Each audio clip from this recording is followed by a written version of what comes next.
diferença de uma oração adversativa e uma oração concessiva, tendo em vista que as duas expressam ideias de contrariedade, ideias que se opõem uma à outra, ideias contrárias?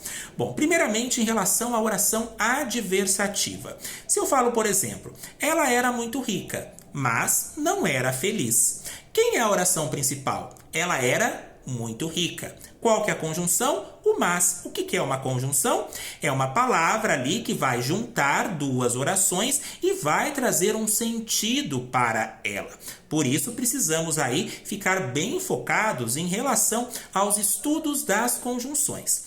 Se eu falo isoladamente essa oração, ela era muito rica. Vocês vão entender a mensagem. Sendo assim, essa oração ela não tem uma relação de dependência com a segunda oração. Ela era muito rica, é a oração principal. Agora, a segunda oração, que está dividida aí pela conjunção mas, ela vai ser chamada de oração coordenada, porque ela é responsável por coordenar, dar um sentido para a oração principal. E qual que é o sentido que esse mas estabelece? Um sentido adversativo, porque se eu penso, ela era muito rica, eu vou pensar que ela estava bem, só que a segunda oração contradiz, há uma quebra de expectativa.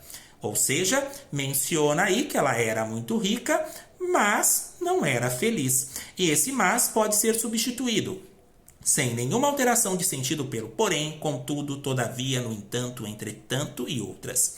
E uma concessiva. Para que nós possamos entender bem as diferenças, nós precisamos aí saber que as concessivas, embora apresentem também fatos contrários, mesmo que haja um fator impeditivo que impeça a ação, essa ação não será aída. Costumo mencionar aí que é uma teimosia, uma persistência. Notem só, apesar de estar cansado, trabalhava até tarde. Tem aí uma impedição para eu deixar de trabalhar, que é o fato de eu estar cansado. Só que eu continuarei trabalhando mesmo diante do meu cansaço. E aí agora, qual que é a conjunção? Apesar de estar cansado. Se eu chego para vocês e falo, apesar de estar cansado, eu falo tchau. Daí vocês vão me perguntar, mas apesar de estar cansado, aconteceu o quê?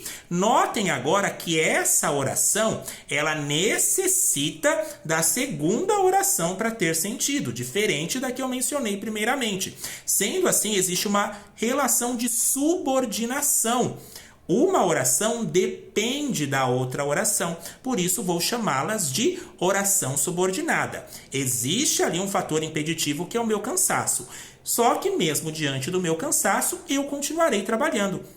E eu posso substituir. Embora esteja cansado, continuarei a trabalhar. Mesmo que esteja cansado, continuarei a trabalhar. Se bem que esteja cansado, continuarei a trabalhar. Conquanto que esteja cansado, continuarei a trabalhar. Então, fiquem bem atentos em relação aos sentidos adversativos, que a oração principal ela já tem um sentido completo, só que ela ganha um sentido de uma outra oração que é a coordenada, enquanto a subordinada, que é chamada aí de adverbial, porque o advérbio ele traz uma circunstância, a oração que carrega a conjunção, para que ela seja completa, ela vai necessitar da outra oração. Aprofundem-se nesses estudos. Língua portuguesa é troca, vivência e diálogo. Até a próxima.